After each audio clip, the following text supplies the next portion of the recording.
저는 여러분들이 후원해 주신 덕분에 로잔 대회 잘 참석하고 잘 다녀왔습니다. 참 좋았습니다. 뭐 여러 말들이 선언문 때문에 여러 말들이 있지만 선언문은 따로 평가해야 될 것 같고 이제 수련회로서 로잔 이렇게 보면 너무 은혜로운 시간이었고 제가 또 한번 깨지고 도약하는 그런 시간이 될 것 같습니다. 그래서 로잔에서 그 강의된 내용들 이제 나중에 유튜브로 나오게 되면 좀 차근차근 더 공부해서 좀 내 것으로 삼아야 되겠다 이런 생각들 하게 됩니다. 222개국에서 4,500명이 초대돼서 왔습니다. 그곳에는 이제 미얀마 또 우리가 이름을 밝힐 수 없는 나라들 그런 복음이 허용되지 않은 나라들에서부터 미국에 이르기까지 많은 사람들이 와서 자신들의 신앙을 간증하고 또 일어난 변화들 또 분투했던 이야기들 이런 것들을 함께 나누었습니다. 저에게는 이제 수요일 날 박해받는 국가들에서 나와서 자신의 삶을 간증하던 시간이 있었는데 그 시간이 저에게는 굉장히 감동적인 시간으로 제 마음에 많이 기억되고 그 간증이 끝나자 많은 이제 그 5,000명의 참가자들이 다 바닥에 무릎을 꿇고 기도했던 것들이 울면서 다들 이제 서로를 위해서 기도했던 것들이 기억납니다. 네. 좋았던 것은 이제 거기 나오는 연사나 또 간증하러 나오는 사람들이나 이렇게 자기가 누가 말했는데 누가 썼는데 이런 얘기 하잖아요.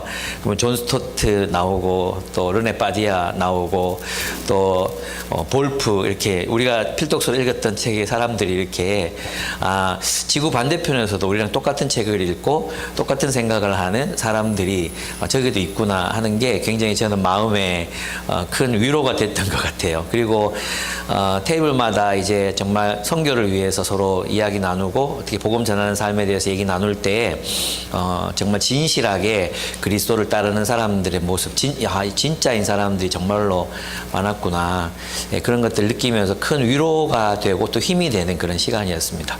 보내주셔서 정말 감사했습니다. 예. 네.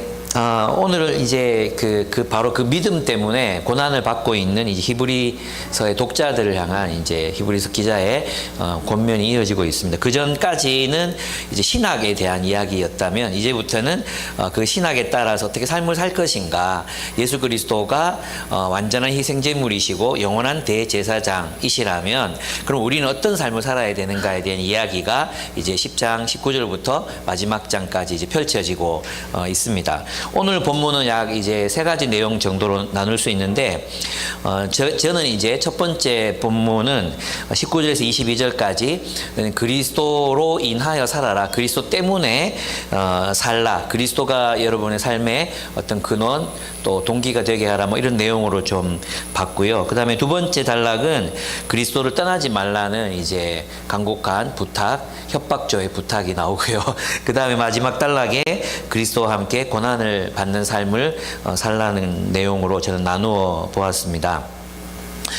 첫 번째 단락에서 19절에서 22절까지는 우리가 그리스도로 인해서 살라는 건데, 여기서는 왜 그리스도께서 우리를 위해서 어떤 존재가 되셨는가가 그 앞에서 이제 신학적으로 이제 설명이 됐잖아요. 그것을 2가지로 요약하고 있습니다. 하나는 예수님께서는 우리의 영원한 희생제물, 단번에 드려진 완전한 희생제물이 되셨다는 겁니다. 그래서 그 완전성 때문에 더 이상 대제사장이나 제사장 또 성전에서의 제사를 드리는 행위가 이제는 필요 없어졌다. 그래서 예수님을 통해서 우리는 하나님께 나아갈 수 있는 길을 얻게 됐다는 내용이고, 두 번째 예수님은 바로 영원한 대제사장이시라는 겁니다. 근데 오늘 본문에 보면 하나님의 집을 다스리는 영원한 대제사장이십니다. 그러니까 이 말은 하나님의 집, 즉 하나님 나라의 백성들을 일으키고 양육하고 또 보살펴 오셔서 하나님 나라에 이르게 하시는 말씀을 가르치시고 또 세우시고, 그래서 우리의 공동체와 온 세상의 교회들이 하나님의 나라로 세워져 가게 하시는 분이 바로 이 대제사장이신 예수 그리스도다.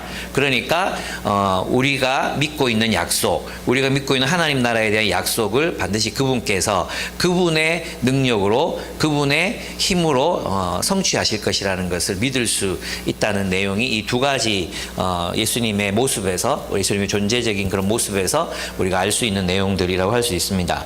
그런데 이제 오늘 본문을 좀 자세히 살펴봐야 되는데요. 첫 번째 보면 그리스도께서 19절에 보시면, 형제자매 여러분, 우리는 예수의 피를 힘입어 담대하게 지성소에 들어가게 되었습니다. 예수께서는 휘장을 뚫고 우리에게 새로운 살 길을 열어주셨습니다. 그런데 그 휘장은 곧 그의 육체입니다 라고 기록하고 있습니다. 히브리서 읽을 때는 좀 개역개정하고 또 세번역을 같이 좀 보는 게 필요한 것 같아요. 이제 세번역은 이제 번역하신 분이 자신의 신학으로 약간 이렇게 의역해 놓은 부분들이 있어가지고 정확한 내용이 좀 파악이 안 되는 부분들이 10장에는 조금 나옵니다. 그래서 그것들을 같이 한번 자세하게 풀어봤으면 좋겠어요. 첫 번째 내용은 예수께서 우리를 위해 피를 흘려 주셨다는 겁니다.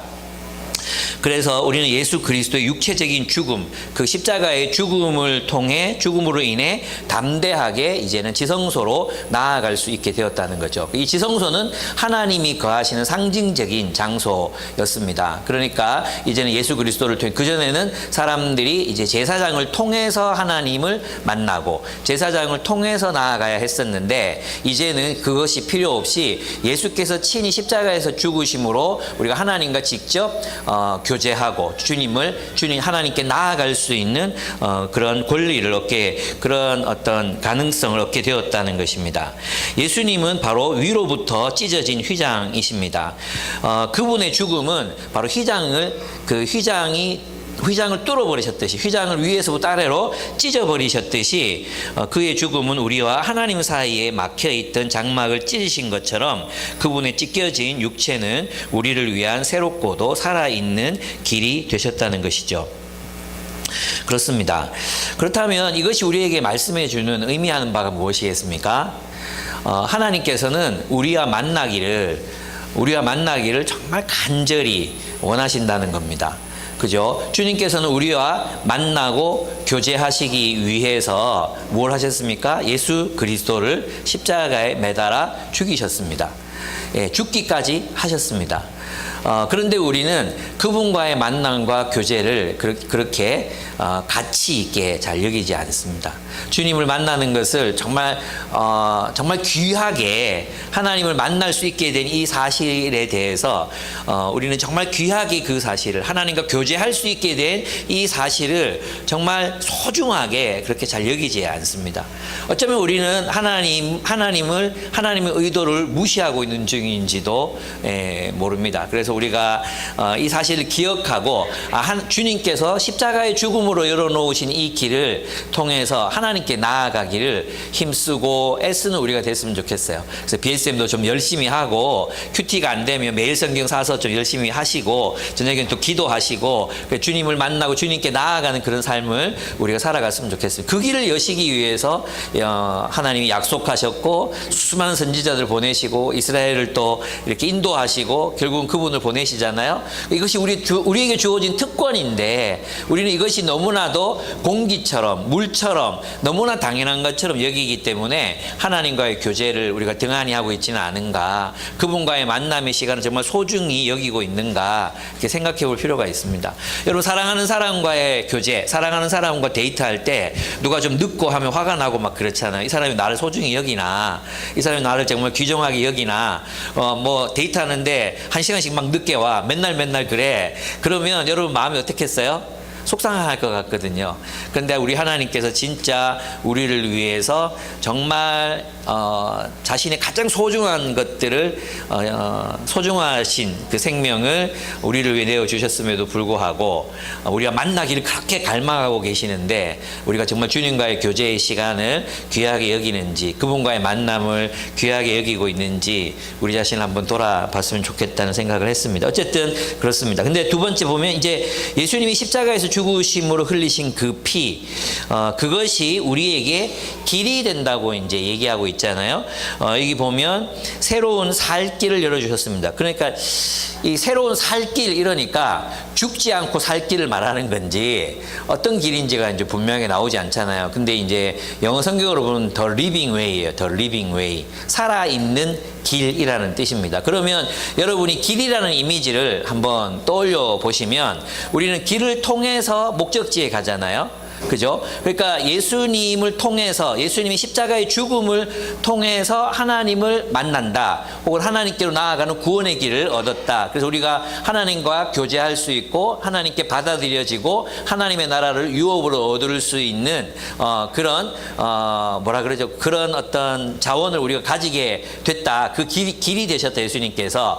그것이 첫 번째 의미인데 보통은 이런 의미로만 이제 생각하고 있습니다. 예수님이 십자가에 보혈로 우리가 하나님께 나아갈 수 있는 자격을 얻게 됐다. 죄인이었지만 이제는 의롭게 돼서 하나님께 나아갈 수 있는, 하나님과 교제를 나눌 수 있는 그런 자격을 얻게 됐다. 여기까지는 알고 있잖아요. 근데 여기서는 두 가지 의미가 포함되어 있습니다. 이것은 안토니 티슬튼이 이제 쓴 히브리서 주석에 보면은 이제 자세하게 얘기되어 있는데, 예수님의 죽으심 자체로 하나님께 나아갈 수 있는 길이 되신과 동시에 두 번째로는 예수의 죽으심이라는 길, 그 길 자체가 우리가 살아가야 할 길이라는 뜻입니다. The living way. 우리가 살아가야 할 길, 살아있는, 계속해서 살아있는 길이라는 뜻이에요. 그건 무슨 말입니까? 그분의 십자가의 희생의 삶이 곧 우리를 살게 하는 길, 또는 우리가 살아가야 할 길이라는, 삶이라는 것을 우리에게 말씀해 준다는 것입니다.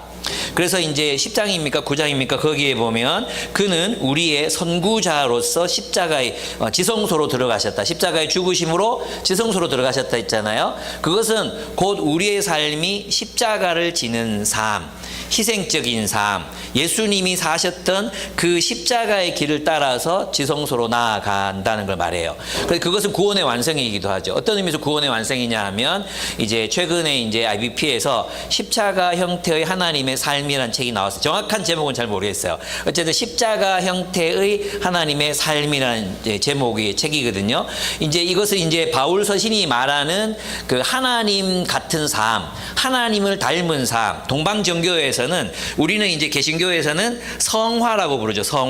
성화라고 부르는 그것이 동방정교에서는 신화라고 부르거든요. 우리가 말하는 그냥 뭐 가짜 이야기 말하는 신화가 아니라, 여기서 신화는 신처럼 되어간다는 의미에서의 신화를 말해요. 하나님 같이 된다, 하나님처럼 된다, 이런 의미에서 신화를 말하는 거거든요.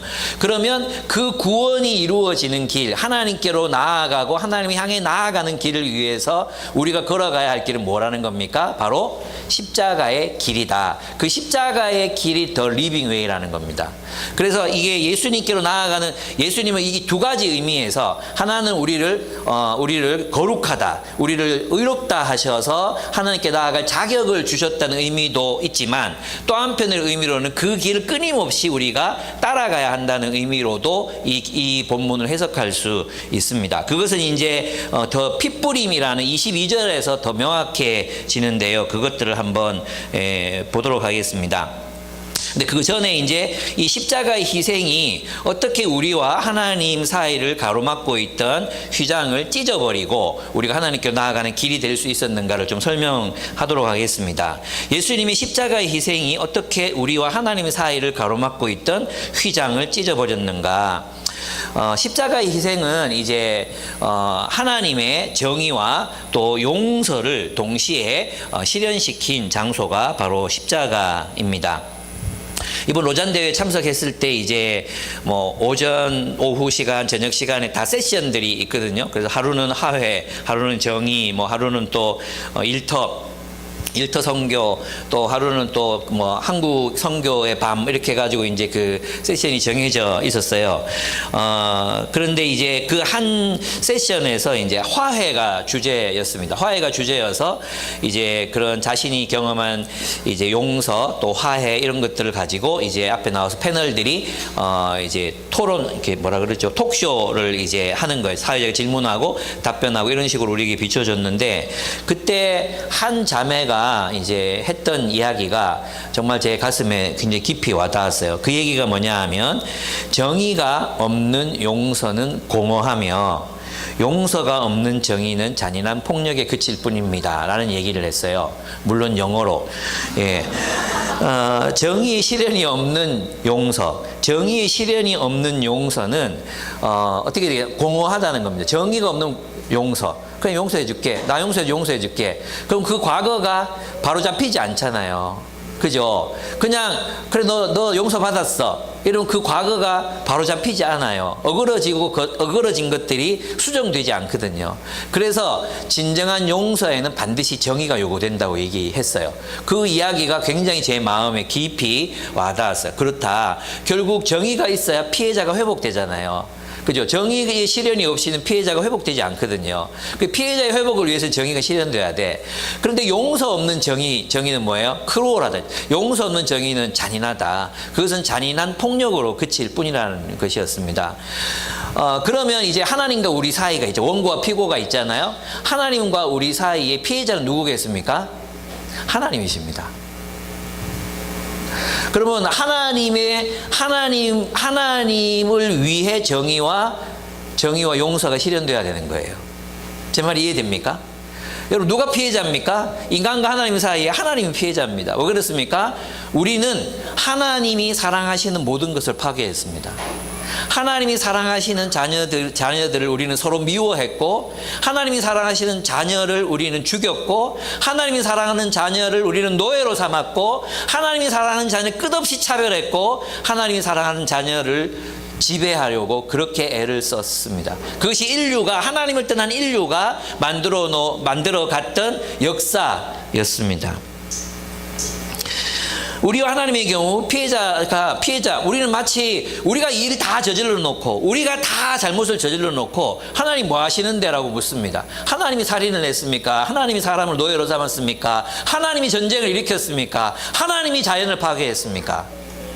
그 모든 것들은 하나님이 사랑하시는 것들이었습니다. 하나님이 사랑하시는 사랑과 하나님이 사랑하시는 그 세상을 우리 인간이 탐욕에 빠진 인간, 우리 탐욕을 우상 삼은 우리들이 이 세계를 파괴하고 하나님의 사랑하는 자녀를 죽이고 전쟁을 일삼고 폭탄을 갖다 퍼붓고 학살하고 차별하고 노예로 삼고 그런 일들을 우리가 저질렀습니다. 누구의 마음이 아프겠습니까? 하나님이십니다. 사랑하는 죽어버린 누군가의 살해로 죽어버린 아이를 끌어안고 우는 어머니의 가슴, 어머니의 아픔, 어머니의 마음, 그 마음이 바로 우리 하나님의 마음입니다. 하나님은 우리를 처벌해야 하지만 또 한편, 정의의 하나님 우리를 처벌해야 하지만 또 한편으로 하나님 우리를 사랑하고 용서해야 되는 그 어머니 같은 마음, 어머니의 마음, 이해되십니까? 그 마음으로 주님께서 길을 내신 것입니다. 우리를 사랑하셨기 때문에 정의를 희생하지 않으시고 또 용서하셔야 되는 그 무한한 사랑. 그냥 이게 법정적으로 이렇게 뭐 예수가 죽었으니까 우리 제가 용서, 이런 차원이 아니라 하나님의 어머님의 마음, 그 어머니의 마음으로서의 엄마의 마음으로서 자기 사랑하는 자녀를 죽인 자들을 용서해야 하는, 그렇지만 또 하나님으로서 또 정의를 실현해야 하는 그 마음으로 하나님께서 선택하신 방법이 자신의 독생하신 아들을 십자가에 매달려 우리를 대신해 죽게 하시는 것이었습니다. 그래서 십자가는 그 하나님의 정의와 하나님의 용서, 이 둘 다를 포기하지 않으시는 그 하나님의 정의롭고도 자비로우신 모습을 우리에게 드러낸다고 할 수 있습니다. 이 이야기가 우리에게 진짜 들려주는 것이 무엇입니까? 하나님은 죄인인 우리를 정말로 사랑하신다는 겁니다. 하나님께서는 우리 죄인인 우리를 정말로 사랑하신다는 겁니다. 여러분 김창옥 교수가 최근에 한 이 강의가 이제 비디오에 이제 짜린 거 쇼츠로 올라왔어요. 거기에 보면 이제 딸아이들한테 엄마가 계속해서 넌 너무 예뻐 너무 예뻐 이렇게 얘기를 하면서 키운다는 거예요. 그래서 고등학교 졸업할 때까지는 자기들 다 예쁜 줄 안대. 근데 대학에 가고 막 여대에 가고 막 이러면은 이쁜 애들이 너무 많잖아요. 그래서 자기가 이쁘지 않았다는 걸 이제 사람들이 알게 된대. 그래서 자기 딸이 자기한테 아빠 나 이뻐 이렇게 물었대요. 아니 너 구려 이렇게 얘기했대. 너 안 이뻐. 너 내 딸이지만 안 이뻐. 너 구려. 그렇지만 넌 내게 소중해 이렇게 얘기했대요. 저는 그 이야기를 듣는데 진짜 뭐 너무 당연한 얘기인데 있잖아 눈물이 왈칵 쏟아지는 거예요. 그냥 아무 생각 없이 보다가 넌 소중해. 십자가가 우리에게 보여주는 것, 예수님께서 우리를 피 흘리셨다는 것이 우리에게 말씀해 주는 게 뭡니까? 너 구려, 너 이기적이고, 너 너밖에 모르고, 너 어리석고, 늘 잘못된 판단을 하고 너밖에 모르는 사람이지만 넌 내게 소중해. 넌 내게 소중해. 소중하기 때문에 나 너를 위해서 내 사랑하는 아들을 너 대신 죽게 했어. 그래서 우리는 이 세상에서 있잖아요. 뭔가 자신을 인정받으려고 입증하기 위해서 막 애쓰지 않아도 된다는 겁니다. 우리는 우리의 연봉이 우리가 아니고 우리의 실력이 우리가 아니고 그걸로 우리가 입증받는 게 아니라 우리의 이쁘고 못생김 이것이 우리 존재가 아니라 우리는 하나님의 사랑받는 존재, 하나님의 무한한 사랑을 받는 존재로 우리는 사랑받는 자로 이 세상에 존재할 수 있다는 것입니다. 그래서 우리는 우리 자신을 위해서 뭔가 하는 게 이미 우리가 받을 사랑 다 받았기 때문에 어떻게 합니까? 우리 하나님의 뜻을 위해 살아갈 수 있습니다. 세상 사람들이 나를 몰라줘도 세상 사람들이 나를 인정하지 않아도 우리는 그리스도를 위한 삶, 진리를 따라 살아가는 삶, 누군가를 섬기는 희생의 삶, 십자가의 길을 걸어갈 수 있다는 것입니다. 그렇습니다. 하나님은 우리를 용서하시기 위해 우리에게 정의를 요구하십니다. 그런데 우리는 그 정의의 처벌을 감당할 수가 없습니다. 하나님은 우리를 사랑하심으로 용서하기를 원하십니다. 그러나 정의의 실현이 없는 용서는 어그러진 것들을 바로잡을 수가 없습니다. 예수께서 십자가에서 죽으심으로 하나님의 정의가 실현됐고 하나님의 용서가 베풀어졌어요. 그래서 우리는 하나님을 만날 수 있고 하나님 안에서 살아갈 수 있고 구원을 얻는 존재가 되었습니다. 그러므로 예수님의 피는 우리가 하나님께로 갈 수 있는 길이자 우리가 살아가야 할 영원한 길이 되신 것입니다.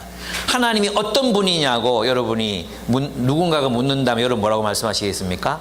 저 하늘에 계시고 영광스러우시고 이게 아니라 하나님이 어떤 분이냐고, 하나님 어떤 존재냐고, 하나님을 가장 잘 바라볼 수 있는 데가 어디입니까? 바로 십자가입니다. 우리 하나님은 우리를 위해서 십자가를 지신 분이야. 우리 하나님은 나를 위해 십자가를 지기까지 나를 사랑하시고 낮아지신 분이야. 십자가에 달려 우리를 위해 죽으신 그분의 얼굴이 하나님의 얼굴이야. 우리가 믿는 하나님은 그런 하나님이십니다. 우리를 너무나도 사랑하셔서 십자가에서 못 박혀 죽으신 분. 그분이 우리가 섬기는 하나님이십니다.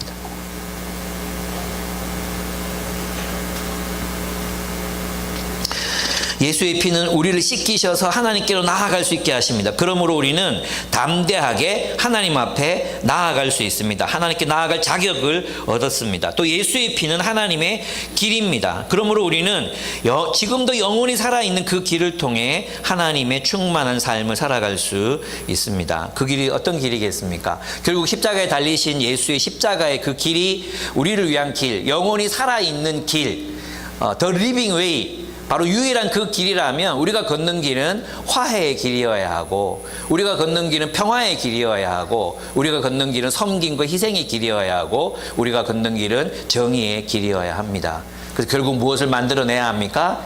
평화, 화해, 그리고 하나됨, 한 몸을 이루는 삶, 바로 그것이 우리가 걸어가야 할 길이라는 것입니다. 그것은 로마의 폭력이나 박스 아메리카나 그런 어떤 권력과 힘, 무기로 이루어지는 게 아니라 예수께서 걸어가셨던 십자가의 삶을 통해 우리 안에 그 놀라운 일들이 일어나게 됩니다. 그 삶을 주님이 우리가 살아가라고 부르시는 삶이라고 할 수 있습니다. 그렇습니다. 그는 우리의 대제사장이 되어 주셨다. 그리고 그는 하나님의 집을 다스리고 계신다고 말합니다. 대제사장으로서 그분은 우리를 다스리고 계십니다. 하나님의 집을 다스립니다. 하나님의 집. 하나님의 이 집이란 온 우주를 말하는 것이기도 하고요. 또 하나님의 백성들을 의미하는 거기도 합니다. 그래서 우리는 하나님의 집입니다. 하나님의 집. 그러면 하나님께서 우리 개인을 하나님이 다스린다. 이런 의미보다도 하나님께서 교회들을, 공동체들을, 이 땅에 존재하는 모든 하나님의 백성들을 어떻게 하신다고요? 하나님 나라에 이르도록 어떻게 다스리고 계신다. 말씀으로 다스리고 계시고 성령을 보내시고 그래서 우리를 하나님의 나라로 세워가고 계신다. 결국은 하나님께서 그 어느 날에 예수께서 재림하셔서 이 땅을 하나님의 나라로 변화시키기 위해서 믿을 수 있는 이유가 뭐냐? 우리를 다스리시니 대제사장 되시는 예수께서 영원토록 우리의 리더로, 우리의 왕으로 존재하시기 때문입니다. 그래서 우리가 믿음을 가지고 살아갈 수 있습니다. 그렇습니다. 그래서 이제 예수께서 우리를 위한 희생제물과 영원한 대제사장이 되어 주셨으니까 우리가 해야 될 일이 있습니다. 지금 고난을 받고 있고 유대교로 돌아가려는 압박도 받고 있고 또 신앙생활을 오래 하다 보니 지쳤기도 하고 여러 가지 이제 초대교회에서 막 일어났던 기적이나 이사들도 일어나지 않고 그래서 처음 그들이 경험했던 감격 또 막 환호성 그리고 그 놀라운 어떤 기적에 대한 그 놀라운 신비로움 이런 것들이 점점 사라져가고 기독교인들에 대한 박해가 점점 늘어나고 있는 징조가 나타나고 있을 때 그들은 이제 이것을 기억해야 됐습니다. 첫 번째는 바로 22절에 나옵니다. 22절 뒷부분에 가보면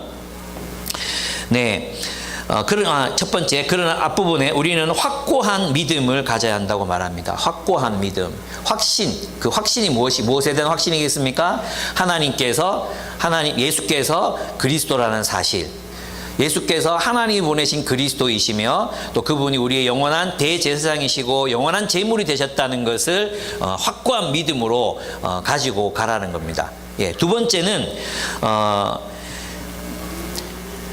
참된 마음으로 하나님께 나아가라고 말합니다. 22절 뒷부분에 가면 그러나 우리는 확고한 마음을 가지고 참된 마음으로 나아갑시다. 이 참된 마음은 어떤 마음이냐? 우리는 마음에다 예수의 피를 뿌려서 죄책감에서 벗어나고 이건 굉장히 좀 너무 좁은 번역이에요. 너무 좁은 이런 의미가 없는 건 아니에요. 근데 죄책감에서 벗어나고 보다는 악한 양심에 뿌려져서 이 말이에요. 그러니까 어디에 예수님의 피가 뿌려졌냐 하면 우리의 양심에 예수님의 피가 뿌려졌다는 얘기예요.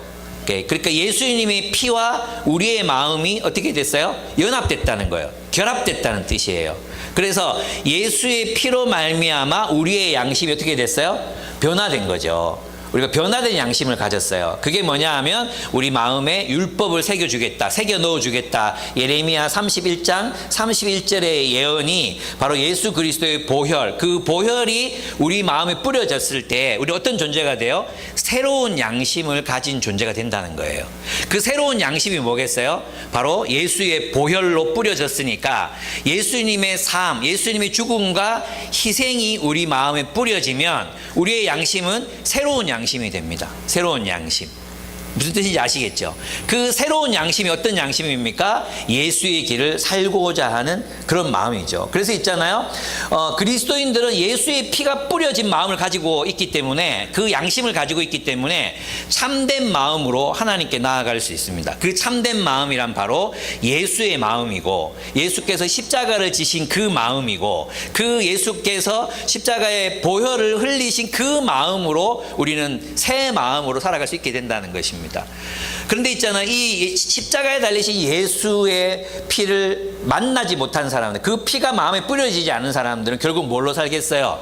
인간 본성으로 산다는 거죠. 죄악된 본성을 따라 살아갈 수밖에 없어요. 그죠? 변화되지 않은 마음. 그것은 경쟁, 지배, 탐욕, 또 자신의 어떤 이기적인 마음들, 이 세상에서 형성된 그 마음으로 살아갈 수밖에 없다는 겁니다. 그러나 우리가 정말 여러분 있잖아요. 언제 여러분이 변화를 경험해 보셨습니까? 언제 그랬습니까? 저는 그랬어요. 예수가 나를 위해 죽었다. 예수가 내 죄를 위해 죽었다. 예수가 나를 사랑한다. 예수가 나를 소중하다 한다. 예수가 나를 귀하다 한다. 이것이 저의 마음을 완전히 바꿨거든요. 그렇지 않습니까? 그 마음으로 우리는 어떻게 했습니까? 다른 사람들을 사랑할 수 있었습니다. 그 마음으로 우리는 용서할 수 있었습니다. 그 마음으로 누군가를 용서할 수 있었습니다. 그 마음으로 우리는 섬김의 삶을 선택할 수 있었습니다. 그렇지 않습니까? 여러분이 캠퍼스 시절 한번 추억해 보십시오. 그렇게 바쁜데도 다른 사람들 위해서 살고 그들을 위해 시간을 내고 그들을 만나고 막 여러분도 돈도 없는데 후배들 먹이고 수련회 데리고 가고 왜 그래서 살았습니까? 무엇 때문입니까? 물론 아닌 사람도 있겠지만, 물론 이성 때문에 그런 사람도 있겠지만 제가 초기에 그랬거든요. 그런데 우리가 누구를 만났기 때문입니까? 십자가에 달린 예수가 나를 사랑한다. 그 십자가에 달리신 예수의 피가 우리의 양심에 부어졌을 때, 그 양심에 뿌려졌을 때 우리는 새로운 마음으로 주님을 따라 살아갈 수 있습니다. 그 마음은 바로 십자가의 마음이라고 할 수 있습니다. 그래서 그것이 바로 십자가의 핏부림을 받는다 이런 뜻이에요. 그래서 이제 우리의 양심에 핏부림을 받았다. 그래서 이 핏부림을 받았다는 말은 단순하게 우리의 모든 존재가 하나님께 받아들여졌다 이런 의미, 첫 번째 의미도 있지만 두 번째 의미로는 그 피가 우리를 변화시켰다. 십자가의 구속의 보혈이 우리를 변화시켰다. 우리의 양심을 변화시켜서 주를 따르게 했다. 이런 의미도 함께 포함되어 있는 거죠. 그래서 그게 왜 그러냐면 뒷부분에 가보면, 그 22절 뒷부분에 가보면 맑은 물로 깨끗이 씻었습니다라고 얘기하잖아. 이건 침례를 의미한다고 여러분 읽었던 주석에 다 나오죠. 침례. 그럼 침례의 의미가 뭡니까? 침례의 의미는 우리가 새로운 공동체, 부활의 질서를 따라 살아가는 새로운 공동체에 속하게 됐다. 뜻이잖아요. 그 부활의 질서를 따라가는 새로운 공동체의 새로운 질서, 그 부활의 질서가 뭐죠? 그게 바로 십자가거든요. 무슨 말인지 아시겠죠? 그래서 우리는 침례받은 무리들과 함께 우리가 물로 깨끗하게 씻음을 받았어. 그리고 그 새 질서 속에서 이 공동체와 함께 양심의 핏부림 받은 존재로 우리가 용서받은 존재, 또 나아가서 십자가의 도를 따라 십자가의 길을 걸어갈 수 있는 존재로 우리의 양심이 변화되었기 때문에 새로운 질서를 따라 새로운 삶을 살아갈 수 있게 되었다는 겁니다. 그래서 우리는 새로운 공동체와 함께 참된 마음으로 하나님께 나아가야 한다고 히브리서 기자는 우리에게 말하고 있는 것입니다. 우리가 하나님께 나아갈 때 어떤 마음으로 나아가야 돼요? 참된 마음으로 나아가야 돼. 근데 그 참된 마음은 어떤 마음이에요? 십자가로 피 뿌려진 마음, 십자가의 길을 걷고자 하는 마음, 그 마음이 참된 마음이라는 거예요. 그 참된 마음으로 하나님께 나아가라는 것입니다. 누구와 함께요?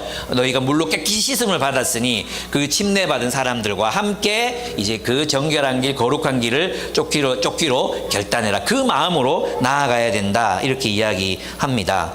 예, 그렇습니다.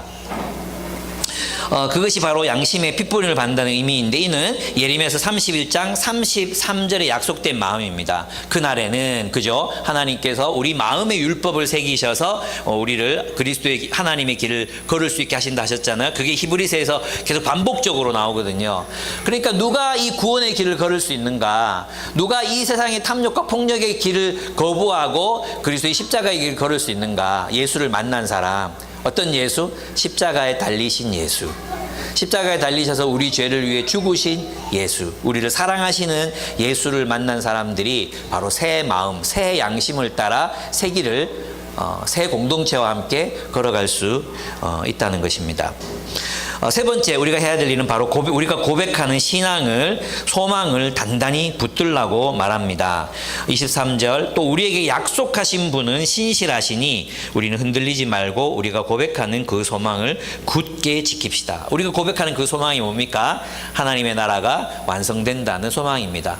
하나님께서 하나님의 나라를 우리에게 유업으로 주시겠다는 소망. 하나님께서, 이 말이 뭡니까? 언젠가 하나님께서 이 죄 많고 또 불의와 폭력에 빠져 있고 부패하고 정말 온 세계에서 돌아다니는 이야기들. 지금 또 레바논이 폭격받아가지고 8,000명이 또 사상자가 나고, 왜 세상이 어쩌면 이제 지금 인류 문명을 보면 정말 제일 잘 살 수 있는 문명이잖아요. 그죠? 우리 문화 단계를 보면 가장 잘 모두가 풍성하게 살아갈 수 있는 그런 테크놀로지, 또 뭐 경제, 뭐 오만 것들 다 가지고 있잖아요. 그 이 시대에 우리가 무슨 짓 하고 있습니까? 전쟁하고 있어요. 전쟁. 쓸데없는 전쟁하고 있어요. 쓸데없는 전쟁.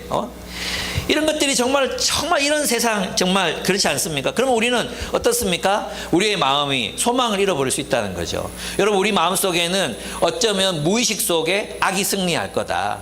세상에 소망이 없다. 결국은 이 나쁜 놈들이 다 차지한다. 이런 마음들이 우리에게 있거든요. 근데 이 소망을 확고히 붙들라는 게 무슨 뜻입니까? 정의로운 하나님이 승리하신다. 사랑이 승리한다. 예. 결국은 평화가 이길 것이다. 평화가 이 세상의 모든 차별과 억압과 분열을 종식시키고 그리스도의 평화가 온 세상을 지배할 것이다. 정의가 온 세상의 부패와 불의와 이 모든 것들을 이기고 승리할 것이다. 하나님께서 그렇게 만드실 것이다. 바로 그 믿음, 그 소망을 굳게 붙들라는 겁니다. 이 믿음과 이 소망이 없이는 우리 악과 타협하게 됩니다. 악이 승리한다고 믿으면 누가 선의 편에 서겠습니까? 예, 정의가 실패한다고 믿으면 누가 정의 편에 서겠습니까? 저는 있잖아요, 해병대 그분, 그 다음에 이번에 마약 사건 막 이렇게 무마하는 그런 사건이 있었을 때 이거 아니다라고 막 말하는 사람들을 보면서 진짜 와, 저 사람도 용감하다.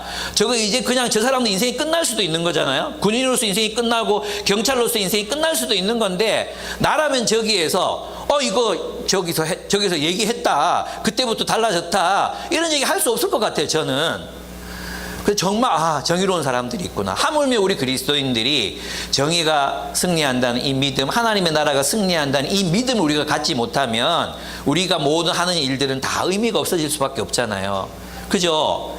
그래서 우리가 목숨을 걸고라도 진리 편에 서고 진실의 편에 서고 약자들의 편에 서고 또 정말 동정하는 사람들, 긍휼히 여기는 사람들의 편에 설 수 있는 이유, 우리가 진실하게 살아갈 수 있는 이유, 그 이유가 뭡니까? 예, 이 소망 때문이라는 겁니다. 이 소망을 확고하게 붙잡으라. 무슨 뜻이겠습니까? 하나님의 뜻대로 살라는 거 아니겠습니까? 하나님의 정의를 따라 살라. 하나님의 공의를 따라 살라. 하나님께서 승리하신다. 하나님이 그 구원의 날을 우리에게 가지고 오실 것이다.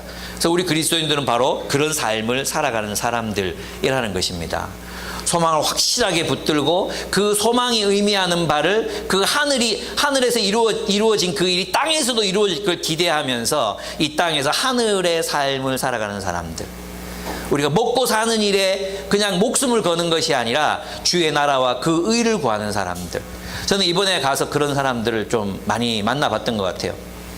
저희 그룹에 이제 한 자매가 들어왔는데 20대 자매, 20대 한동대 다닌대요. 뭐 과가 뭔지는 제가 까먹었어요. 예, 요즘 뭐 기억이 잘 안 돼요. 과가 뭔지, 이건 한글로 했어요. 이건 한글로 했는데 한동대니까 다 알아들었는데 기억이 안 나. 근데 이 친구가 이스라엘을 사랑해. 그래서 있잖아요, 이번 가을에도 이스라엘에 들어간대요. 어떻게 들어가? 전쟁 났는데 하니까 지금 다 들어갈 수 있대요. 저는 몰랐거든요. 다 들어갈 수 있대요. 들어가는데 왜 들어가냐 그러니까 자기가 재작년에 거기 단기 선교 가서 교제한 자매가 있었는데 예수를 믿었대요. 유대인이 예수, 제가 다시 물었어요. 유대인이 예수를 믿었다고요? 유대인이 예수를 믿었대요. 그런 일이 많이 일어난대요. 자기 단기팀에 가면. 근데 이번에 작년에 가니까 그 자매를 만났는데 여전히 신앙생활하면서 자기 귓속말로 그러더래요. 나 지금 예수님 잘 믿고 있어요. 예수님 안에서 성장하고 있어. 이렇게 얘기하더래요. 이 젊은 자매가 너 꿈이 뭐냐? 너 비전이 뭐냐 했을 때 졸업하고 나서 이스라엘로 가겠다는 거예요. 너무너무 감사했어요. 와, 이런 일이 일어나는구나 싶었어요. 또 이제 미국 자매였어요. 미국 자매, 이 자매는 제가 이제, 이제 대학 사역 하는 그룹에 제가 들어갔거든요. 대학 사역 한다고 이제 거기 들어가서 이건 영어로 했어요. 사람들이 막 영어로 막 얘기하고 그랬는데 한 자매가 이제 자기 사역지에서 일어난 일들 다 얘기해 보라 그랬어요. 근데 미국 한 자매가 일어나가지고 이슬람권에서 사역한대요. 그런데 진짜 몇 년 동안 아무도 회심도 안 하고 막 자기는 열심히 사는 것 같아 그랬는데 단 한 자매를 만났는데 이 자매가 예수를 믿었대요. 그래서 너무너무 좋았대. 근데 그 다음부터 근심이 시작되는데 이 자매가 예수를 알고 나서 있잖아요. 아, 자기 예수 믿었다는 이야기를 부모님한테 얘기해야 될 것 같다. 근데 그 부모님한테 얘기하면 살해를 당할 수도 있고 명예살인을 당할 수도 있잖아요. 그래서 이 선교사님 마음에 이 젊은 자매, 이 자매도 하지 말라고. 그렇게 하면 안 된다. 너 죽을 수도 있다니까. 그래서 이제 이 자매 기도해 보겠다 하더니 또 몇 달 뒤에 만났는데 또 그 얘기를 하더래요. 내가 우리 친척들한테 예수님 안전하면 내가 속이 터질 것 같아.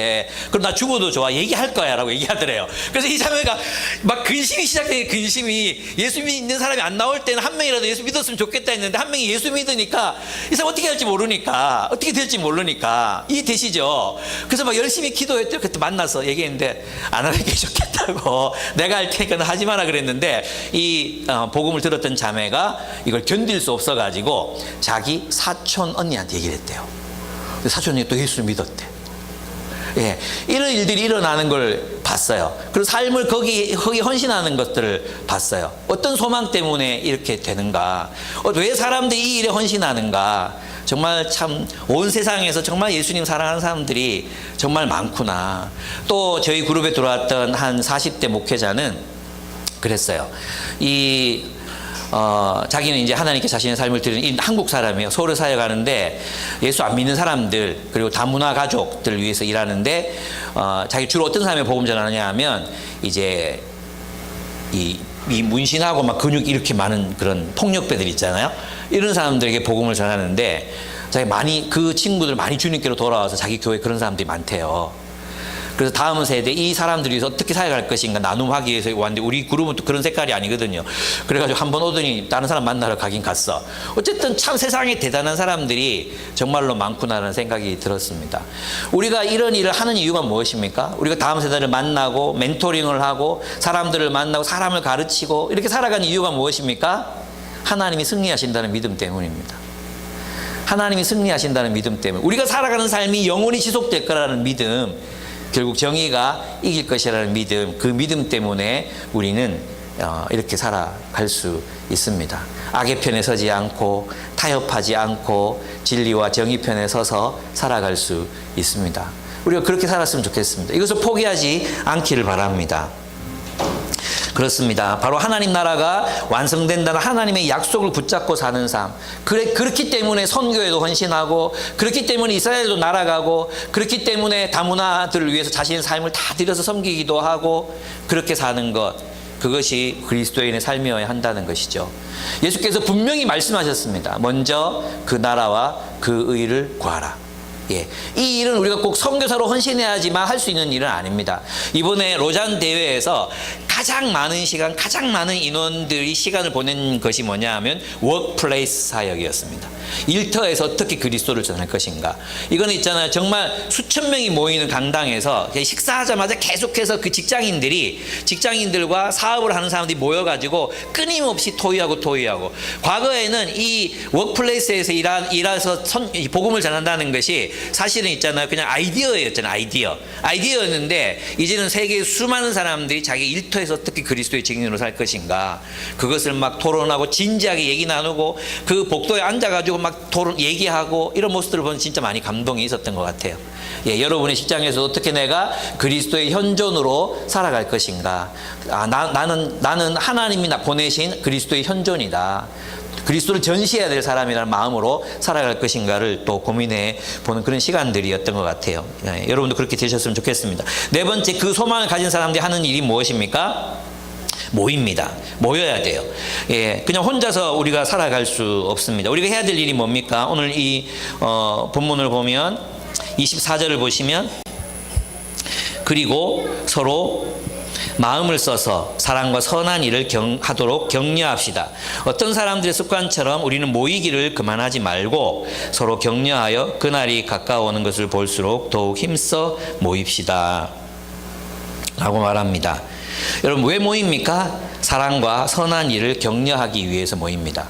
사랑과 선한 일을 하도록 격려하기 위해서. 우리가 주일날 모이는 이유가 뭡니까? 말씀 듣고 소그룹에서 또 그냥 신세 한탄하고 푸념하고 요즘 우리 애가 왜 이렇게 말을 안 듣는지 모르겠다. 거기서 끝나면 안 돼. 그죠? 여기서 끝나면 안 돼요. 그죠?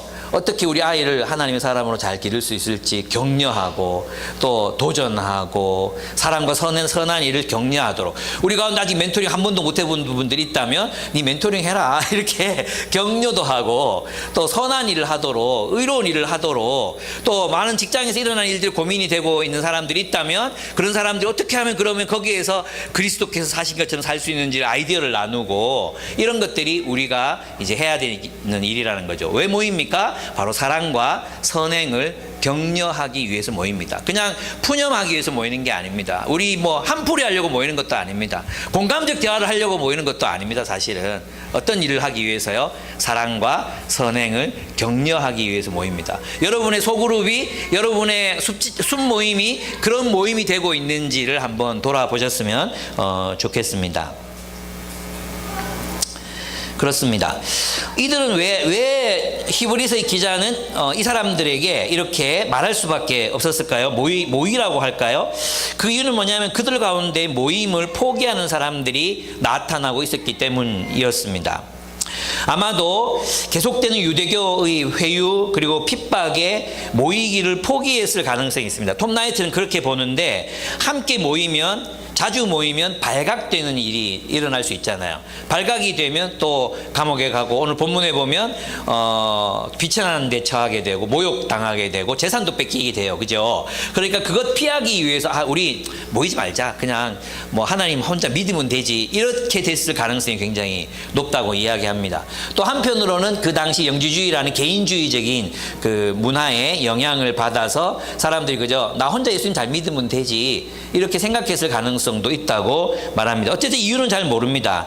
그러나 이제 우리가 여기서 배워야 하는 건 뭡니까? 오늘날 많은 사람들은 혼자서 신앙생활을 할 수 있다고 생각합니다. 그래서 가난한 성도가 됩니다. 혼자서 유튜브 보고 혼자서 예배 드리고 그리스도로 살아갈 수 있다고 생각합니다. 그러나 우리는 함께 모여야 합니다. 모여서 서로 격려해야 합니다. 저는 있잖아요. 로잔 대 수요일 밤에 고난받는 나라의 사람들이 나와서 자신의 이야기를 들려 주었습니다. 제일 먼저 이제 인도 분이 나와서 이제 자신의 이야기를 들려줬는데 이분이 너무 길게 해가지고 중간에 이제 잘렸어요. 이제 들어가라 그래가지고 그래서 왜 그러지 했는데 너무 길게 하셔가지고 앞에 뒤에도 3명이 더 있었더라고요. 혼자 하는 게 아니라 그 나중에 사회자가 미안하다고 뭐 이런 일들도 있었는데 이분이 얘기해줬어요. 이분이 인도의 그 다르푸르에서 일어난 박해 사건 아시죠? 기독교인들에 대한 박해 사건. 인도의 다르푸르라는 지역이 있는데 이 지역에 이제 인도가 이제 개종 금지법 완전히 인도의 그 근본주의 정권이 힌두교 근본주의 정권이 들어섰어요. 그래서 개종시키면 안 돼. 또 개종해도 안 되는 법이 정해지고 있는 거죠. 그 정권이 들어오고 나서 기독교인들에 대한 핍박이 완전히 공공연하게 이루어졌어요. 그래서 그 다르푸르 지역에는 교회들 대부분의 교회들이 다 불탑니다.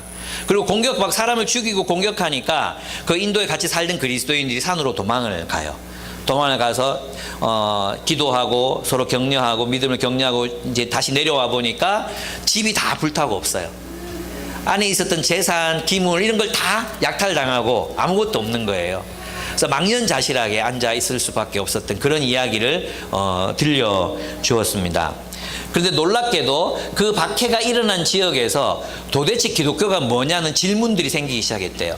그래서 이 목사님이 얘기해 주시는 게 가장 박해가 많았던 도시 그 마을에 그 마을 주민 전부가 회심하는 역사가 일어났대요. 예, 도대체 기독교가 뭐냐? 도대체 예수가 누구냐라고 질문하고 대답하고 그 과정 가운데 그리스도인들이 그들에게 그리스도의 사랑을 보여준 그 일들 때문에 한 마을 전체가 하나님께로 돌아오는 일이 일어났대요. 그리고 인도에서도 이런 기독교에 대한 박해가 일어나면서 기독교가 위축되는 게 아니라 오히려 명목상 그리스도인들이 더 열심을 내고 더 막 디지털 이런 그 수단들을 사용해서 더 열심히 복음을 전하는 일들이 일어나고 있다고 했어요.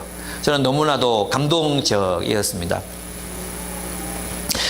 그가 이렇게 말했어요. 박해는 우리에게 반대 없이는 기회도 없고 경계 없이는 승리도 없으며 전쟁 없이는 승리도 없다는 것을 가르쳐주고 있다. 잔인하게 박해받는 우리 민족에게 소금과 빛으로 그분을 증거할 수 있는 기회를 주시도록 중보해달라. 그렇게 기도했습니다. 마치 사도행전처럼 그들의 위협함을 내려다보시고 우리가 담대히 입을 열어 복음을 전하게 해주십시오. 그런 일들이 지금 우리나라가 아닌 수많은 제3세계와 다른 종교, 수많은 중국, 인도, 또 아프리카 이 모든 땅에서 이런 박해들이 일어나고 있었습니다. 근데 그들의 이야기를 들으면서 우리가 힘을 얻었습니다. 우리가 그래 우리도 저렇게 살아야지. 내가 참 우리 테이블에 앉아있던 한국 분들이 대부분 다 그렇게 얘기했어요. 참 우리가 너무 나이브하게 살았다 이렇게 얘기했어요. 참 열심히 살자. 정말 주를 위해서 뜨겁게 살자. 이렇게 우리가 미지근하게 차지도 않고 덥지도 않은. 그래서 우리는 있잖아요. 신앙을 버리진 않을 거예요. 여러분 신앙을 버리진 않을 것 같아요. 그러나 우리가 미지근해질 수도 있다. 우리 그리스도를 위한 열심, 그리스도를 위한 뜨거운 사랑, 헌신 이런 것들은 우리에게서 점점점 그 힘이 약해질 수도 있다. 우리의 상태를 한번 돌아보셨으면 좋겠습니다. 이란의 한 목회자가 케이프타운 로잔 대회에 참여했다가 5년형을 언도받습니다. 반국가 단체에 참여했다는 이유였습니다. 그리고 그 중에 1년을 독방 생활을 했다고 합니다. 그러나 그가 석방되고 나서 교회를 개척합니다. 48개의 교회를 개척해요. 예. 그리고 그의 네트워크 밑에는 수백 개의 교회가 생겨났대요. 아마도 이란 정부는 이 사람을 집어넣을 때 이제는 그런 복음 전파가 이루어지지 않을 거라고 생각했을지도 몰라요. 그런데 놀랍게도 이런 일들이 이란에서 일어나고 있습니다. 그래서 1970 몇 년입니까? 호메이니가 이제 우리는 이슬람 국가다. 완전히 이제 이슬람 혁명 얘기하고 나서 이슬람으로 지배하려고 했잖아요. 그때 예수 믿고 있는 사람이 수천 명에 불과했거든요. 근데 지금 이란 안에만 예수 믿는 사람들이 100만 명이 넘습니다. 그리고 외국에 나가서 예수 믿는 사람까지 합하면 제가 예전에 본 통계로는 300만 명이 넘는 이란인들, 정말 극단적인 이슬람을 믿는 이란인들이 예수께로 돌아와서 주님을 섬기고 있습니다. 그가 이렇게 이야기했습니다. 사랑의 가장 큰 표현은 깊은 고통이라는 것이다. 우리가 누구를 사랑한다면 고통을 겪을 수밖에 없다는 겁니다. 여러분 이 말 여러분한테 너무 와닿지 않습니까? 우리는 고통 없는 사랑을 하고 싶어 하죠. 근데 여러분 사랑을 해보셨어요? 사랑을 하고 있습니까? 여러분 자녀를 사랑하는데 고통을 겪지 않고 사랑할 수 있었습니까? 네? 늘 행복한 마음으로 우리 아이들 늘 행복하고 기쁜 마음으로 사랑할 수 있었습니까? 고통이 있었죠. 걔들이 아플 때 아프고 불순종할 때 마음이 아프고 고통, 깊은 사랑.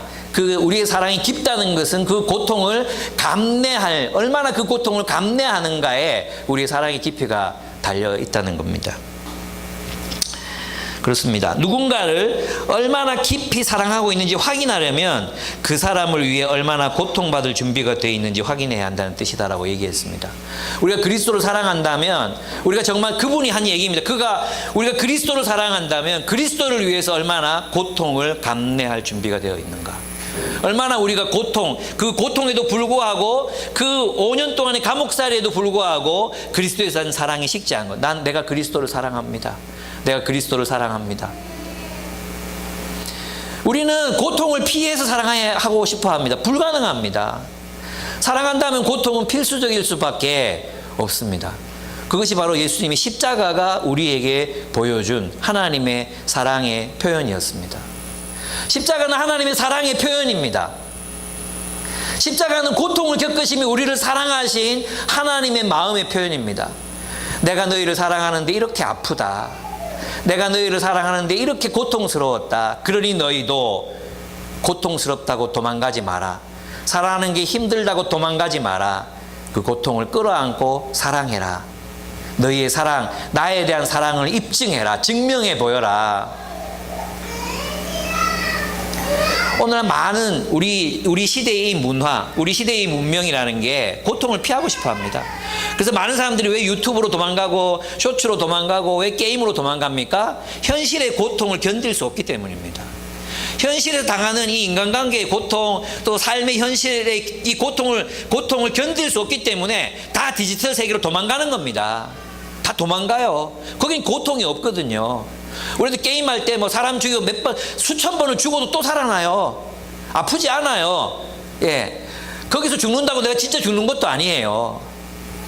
우리는 그런 세계로 달아납니다. 그런 세계로. 마치 불멍 때리듯이 우리는 그냥 릴스와 쇼츠를 돌아다니고 있습니다. 왜 그렇습니까? 왜 우리는 고통을 피하려 합니까? 그것은 사랑을 포기하는 태도입니다. 우리가 사랑한다면 고통을 감내할 수 있어야 합니다. 그 고통을 감내하는 크기가 바로 사랑의 크기라는 것입니다. 우리가 그렇게 서로를 사랑했으면 좋겠습니다. 우리는 이 사랑하다가 좀 고통이 오잖아요. 그러면 쉬운 선택이 뭡니까? 그냥 포기하는 거죠. 관계 안 하고 안 만나고.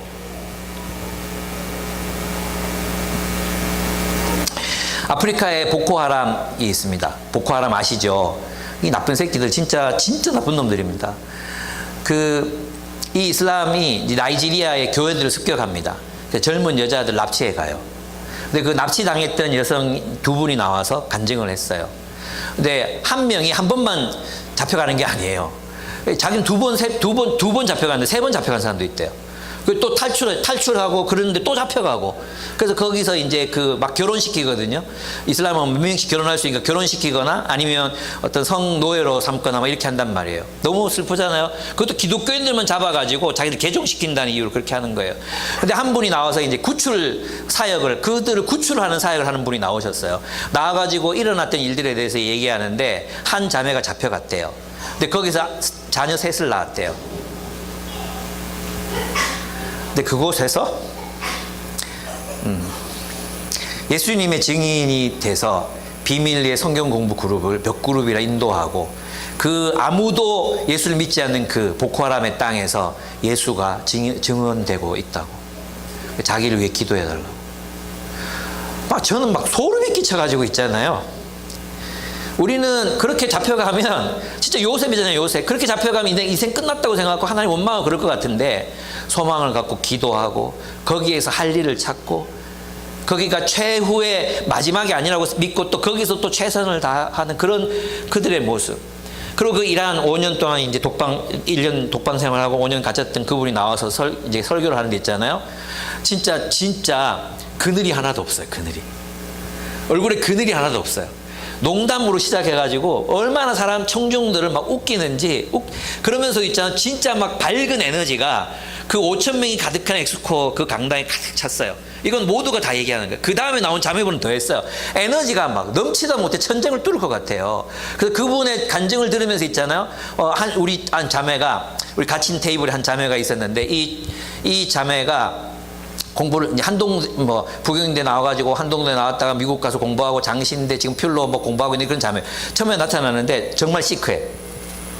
딱 이렇게 보더니 말을 못 걸게 해서 너무 무서워가지고 그랬더니 나중에 이제 얘기했어. 그 자매 모습에서 약간 그런 게 느껴졌다고 그러니까 제가 그런 소리 많이 들어요. 근데 알고 보니까 굉장히 정도 많고 막 그런 자매였는데 이 자매도 그 자매가 막 얘기할 때 자기 눈물 참 많이 울었다고 얘기하더라고요. 왜 우리는 그래서 이제 제 페이스북에 썼는데 있잖아요. 우리는 그런 일을 겪지 않았는데도 우리의 얼굴은 너무 그늘져 있는 거죠. 작은 상처, 작은 아픔, 이게 중요하지 않다는 뜻은 아니에요. 여기 여러분이 우리가 아프지 않다는 뜻도 아닙니다. 근데 우리에게는 왜 이렇게 작은 일들이 크게 느껴질까? 이분들에 비하면 우리의 고통은 고통도 아닌데 왜 이렇게 그게 크게 느껴질까? 그게 진짜 우리가 예수를 위해서 고통을 안 받아서 그렇구나. 고난이 없어서 그렇다는 생각이 들기도 했어요. 진짜 고난이 오면 지금 작은 문제들이 문제가 되겠습니까? 내가 거기서 그리스도를 위해서 어떻게 살까? 결국은 우리가 십자가에 달리신 예수 그리스도를 묵상하고 그 예수의 사랑으로 우리가 살아가려는 애씀, 주님이 나를 소중히 여기 내가 그 안에 있다면 내가 세상에서 무엇이든 무엇이 아니든 이쁘든 안 이쁘든 구리든 아름답든 그 모든 것들이 아무것도 아닌 것이 될 텐데 다시 우리가 찾아야 되는 게 뭘까? 그래, 지성소로 들어가자. 우리 교회가 이제부터 해야 되는 일이 뭘까? 그래, 우리도 그동안 사역 열심히 했고 서로 사랑했고 공동체 일궜어. 그래, 우리가 해야 될 일이 많아. 그런데 이제 어디로 가야 될까? 지성소로 들어가자. 십자가에 달리신 예수를 바라보자. 예수가 나를 얼마나 사랑하시는지 바라보자. 그분의 사랑에 흠뻑 젖어보자. 저는 그게 우리가 이제 앞으로 해야 될 일이 아닌가. 정말 해야 된다면 그분의 사랑에 감격하는 일, 그분이 나를 위해 하신 일을 바라보고 내 삶을 다시 재조정하는 일, 십자가의 희생, 그 십자가의 길을 우리의 길로 삼는 그것이 우리가 해야 되는 일이라고 저는 생각하게 되었습니다. 그래서 이 히브리서 기자는 그리스도를 떠나지 말라고 말합니다. 이제 뭐 조금만 이제 정리할 텐데요. 여기서 끝내고 싶었어요. 그런데 뒷부분에 오해를 많이 하는 구절이 있어서 이건 해결해야 돼서 같이 다루겠습니다. 26절. 우리가 진리에 대한 지식을 얻은 뒤에도 짐짓 죄를 짓고 있으면 속죄의 제사가 더 이상 남아있지 않습니다. 이렇게 얘기했잖아요. 그러면 앞에 보면 진리에 대한 지식, 이건 복음을 말할 거예요. 그죠? 복음을 깨닫고 나서 또 그 알았어. 예수가 그리스도이심을 알고 그분이 우리 죄를 위해 죽으셨다는 걸 다 알았어요. 그죠? 그런데 그 다음에 보면 짐짓죄, 이 짐짓 짓는 죄가 뭐겠어요? 짐짓 짓는 죄. 그냥 원어를 풀어서 그대로 얘기하면 고의적으로 짓는 죄예요. 고의적으로. 그러면 고의적으로 무슨 죄를 짓느냐? 예수를 계속 떠나고 계속 거역하고 모독하는 길을 걷는 걸 말해요. 그래서 여기서 말하는 짐짓 짓는 죄는 첫째, 알고 짓는 죄를 말하는 게 아니에요. 우리가 짓는 모든 죄는 다 알고 짓지 모르고 짓는 죄 거의 없어요. 그죠? 모르고 짓는 죄 있습니까? 다 알아요. 아, 이렇게 하면 안 되지. 다 알아요. 명은이도 알아요. 여러분이 모를 리가 있겠습니까? 다 알고 지어요. 근데 알고 짓는 죄가 여기에 포함되는 건 아니에요. 알고 죄를 지을 수 있죠. 그러나 만약 그 알고 짓는 죄가 멈출 생각 없이 그냥 계속 진행된다면, 여기 보면 이건 한글이, 요거는 정말 잘 번역했는데, 지식을 얻은 데에도 짐짓 죄를 짓고 있으면, 진행이에요. 그러니까 예수를 알고 나서도 계속 죄를 짓는 거죠. 그냥 예수의 보혈을 이거 내 죄 사해서 이렇게 하고 나서 그냥 예수님 뜻대로 안 살고 지 맘대로 계속 사는 거, 이건 뭐예요? 예수의 보혈을 모독하는 거죠. 신성 모독의 죄다. 사함을 받지 못한다. 오케이? 예. 그래서 이 죄는 알고 짓는 죄를 말하는 게 아니라, 알고도 우리가 실수하고 연약하고 부족해서 죄를 지을 수 있어요. 넘어질 수 있어요. 그렇지만 이것이 계속되는 게 아니라, 아, 주님 잘못했어요. 내가 죄송합니다. 다시 돌아가겠습니다. 다시 주님 뜻대로 살겠습니다. 회개하고 돌아오면 돼요. 그죠? 계속 짓는 게 아니라 짓는 데서 멈추고 다시 돌아오는 거죠. 그러다 연약함 때문에 실수할 수 있어요. 예, 그러나 우리는 다시 회복될 수 있다는 거, 여러분 꼭 기억해야 돼요. 두 번째는 뭐냐 하면, 우리의 연약함 때문에 핍박받는 상황에서 잠깐 예수님을 배교할 수 있습니다.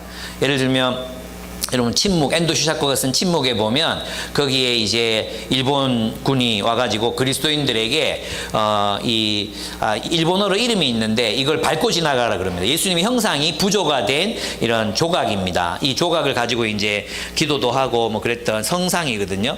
이 성상을 바닥에 놓고 밟고 지나가라. 그러면 내가 너희를 죽이지 않겠다. 너희를 용서해 주겠다. 이렇게 얘기하거든요.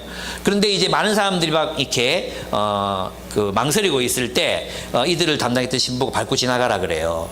그리고 그 책의 마지막 문장이 어떤 정확한 건 기억하지 못하지만, 거기서 어떻게 기록되어 있다면, 내가 이것을 위해서 죽었다. 난 너희의 실패를 위해 죽었고, 너희의 실수를 위해 죽었고, 너희의 죄책을 위해 죽었다. 밟고 지나가라. 밟고 지나가라. 내가 너희를 위해 죽었다. 너희의 넘어짐을 위해 죽었고, 너희의 무너짐을 위해 죽었고, 너희의 실패함을 위해 죽었다. 여러분, 그 연약한 가운데 우리 그럴 수 있어. 살려고. 저도 있잖아요. 그 사회 보는 분도 그랬어요. 저도 그런 상황이 온다면 어떻게 할까? 저는 잘 모르겠다. 잘 모르겠어요. 주님께서는 우리 그런 마음 이해하십니다. 그걸 말하는 것도 아닙니다. 여기서는 뭐냐 하면, 고의적으로 예수 그리스도이심을 알면서도 고의적으로 예수님을 떠나서 뭐 유대교로 돌아가서 완전히 예수를 모독하고 그렇게 살아가고 있는, 그래서 멈추지 않는, 계속해서 예수 그리스도를 부인하는 삶, 반역하는 삶, 배역하는 삶, 그런 삶이 지속되는 걸 말하는 거죠. 어떻게 생각하면 이런 거죠. 우리가 세상 속에 머물러 있으면서 그리스도께 순종하려는 노력 없이 계속해서 여기에 머물러 있는 삶, 그죠? 이런 삶은 어쩌면 용서받을 수 없을지 몰라. 그러나 그 삶을 언젠가 그친다면, 그치고 돌아온다면 주님께서는 우리를 용서하지 못할 일은 없습니다. 그래서 여기서는 고의적으로 지은 죄나 알고 지은 죄나 실수로 인해 지은 죄나 또 우리가 너무 두려움이 커서 주님을 잠깐 떠난 죄들이나 이런 죄들을 포함하는 게 아니라 고의적으로 지속적으로 하나님을 계속해서 예수님을 계속해서 부인하고 알고 있으면서도 예수님에 대한 반역적인 삶을 살아가는 것, 그것이 여기에 포함되는 죄라고 할 수 있습니다. 네. 네, 이제 마지막 분단 32절 39절. 그러므로 너희는 그리스도와 함께 고난을 받으라고 말합니다. 처음 그들은 있잖아요. 복음을 듣고 고난을 받았지만 그 싸움을 이겨냈습니다. 그 시절을 돌아보라는 거예요. 그래서 여러분도 여러분 지금 마음의 온도를 한번 재보세요. 내가 예수를 향한 사랑의 마음이 어떤 마음인가? 내가 예수를 사랑하고 하나님 나라를 소망하고 했던 마음, 처음 마음, 여러분이 캠퍼스에서 하나님을 만났던 그 마음, 그 어린 시절의 마음, 그 마음과 지금의 마음은 어떤 마음입니까? 비교해 보십시오. 그때를 생각하라는 거예요. 그때를. 그래 그랬지. 그랬지. 나도 그랬다. 이게 아니고 그때를 돌아보며 지금 다시 여러분의 마음을 뜨겁게 하라는 것입니다. 그렇습니다. 그들은 그들의 세상에서 버려진 사람들과 동일시 됐습니다. 인도에서 예수를 믿잖아요. 그러면 높은 카스트에 있는 사람이 예수를 믿으면 낮은 카스트와 동일시 된대요. 왜냐하면 대부분의 예수를 믿는 사람들은 낮은 카스트에 있는 사람들이거든요. 필리핀에서도 필리핀 사회에서 선교하는 분들이 이제 어떤 마을이나 어떤 이런 초청을 받아갈 때가 있대요. 그럴 때 자기가 기독교 목사라고 하면 가난한 사람들하고 동일시된대요. 이때도 마찬가지로 예수를 믿잖아요. 그래서 감옥에 갇히고 낮은 자 취급받고, 그러니까 아간벤이 얘기했던 호모사케르 같은 사람, 그죠? 예외, 이 세상으로부터 예외, 이 사람 죽여도 좋은 사람, 없어도 되는 사람, 제물로 바쳐진 사람, 그런 사람들 호모사케르라고 했거든요. 그런 사람들 취급받고 있는 그리스도인들이었어요. 우리가 앞으로 살아가는 세상은 어쩌면 우리 그동안의 기독교인들이 너무나도 잘못 살았기 때문에 어쩌면 우리가 그런 모독을 받게 될지도 몰라요. 그죠? 지금 세상에서 누가 예수를 믿는다고 그러면 그건 마치 신분이 격화되는 것처럼 많은 사람들이 생각해요. 네가 뭐가 부족하다고 그런 덜 떨어진 집단에 들어가냐, 그런 생각들을 하는 사람들이 점점 더 많아지고 있습니다. 이런 세상 속에서 우리는 어떻게 해야 합니까? 믿음을 지켜야 합니다. 33절, 여러분은 때로는 모욕과 환난을 당하여 구경거리가 되기도 하고 그런 처지에 놓인 사람들의 친구가 되기도 하였습니다. 게다가 그들은 감옥에 갇히기도 하고 자기의 소유를 빼앗기기도 하였습니다. 그러나 그들은 믿음을 가지고 소망하라고 말합니다. 소망을 가지라고 말합니다. 우리는 뒤로 물러나 멸망할 사람들이 아니라 믿음을 가져 생명을 얻을 사람들이라고 말합니다. 36절, 여러분이 하나님의 뜻을 행하고서 그 약속해 주신 것을 받으려면 인내가 필요합니다라고 말합니다. 우리가 살아가는 이 시대는 바로 인내를 요구하는 시대입니다. 저는 아까 말씀드렸던 사랑의 가장 큰 표현은 깊은 고통이라는 것이다. 누군가를 얼마나 깊이 사랑하고 있는지 확인하려면 그 사랑을 위해 얼마나 고통받을 준비가 되어 있는지 확인해야 한다는 뜻이다. 이 말을 여러분에게 다시 들려드리고 싶습니다. 우리 이 세상에서 인내하며 살아갈 수 있게 만드는 힘은 바로 예수 그리스도의 사랑입니다.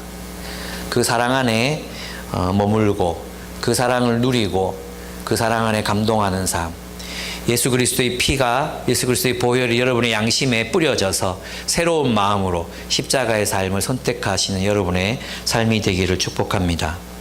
지금 여기에서 하나님의 나라를 살아가기를 포기하지 맙시다. 하나님 나라의 약속을 확신하고 흔들리지 말고 그리스도를 위한 삶을 살아갑시다.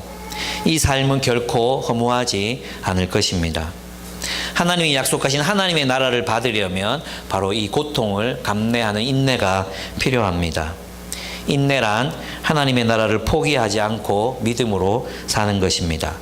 여기서 이 믿음, 오직 의인은, 나의 의인은 믿음으로 말미암아 살리라 했을 때 이 믿음은 신실함, 곧 충성됨을 말합니다. 우리가 하나님 앞에 충성된 사람으로 신실하게 끝까지 그 삶을 살아내신 여러분들이 되기를 축복합니다. 기도하겠습니다.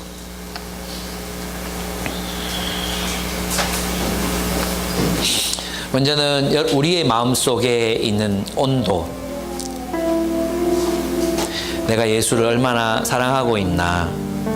나는 늘 유혹이 되는 게 내가 사역을 열심히 하면서 예수를 사랑하고 있다고 착각할 때, 착각하는 거, 그게 저에게는 가장 큰 유혹입니다. 전 사역이 좋거든요. 사람들 만나고 말씀 가르치고 칭송받고 얼마나 좋습니까? 사람들이 나를 알아주고 좋거든요. 내가 청소년 사역 한다니까 그 연세에 담임이 한다고. 저는 그런 거 사랑합니다. 정말 사랑합니다. 예. 근데 유보가 니 내 사랑하나? 나는 니 사랑하는데 니는 내 사랑하나?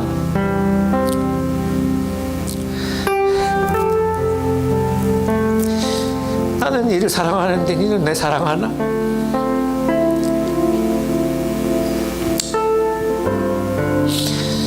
노잔대 사장님이 나한테 그걸 물으시더라고요. 나는 니 정말 사랑하는데 니는 내 사랑하나? 우리 주님 앞에 주님, 내가 주님 사랑이 좀 식었네요. 고백하고 더 뜨겁게 사랑하겠습니다. 당신을 더 많이 생각하고 기억하고 더 자주 만나고 주님의 십자가를 묵상하겠습니다. 우리 주님 혼자 있게 안 내버려 둘게요. 주님께 연락하고 주님과 만나고 주님과 예. 태권도 대표 선수였는데 이렇게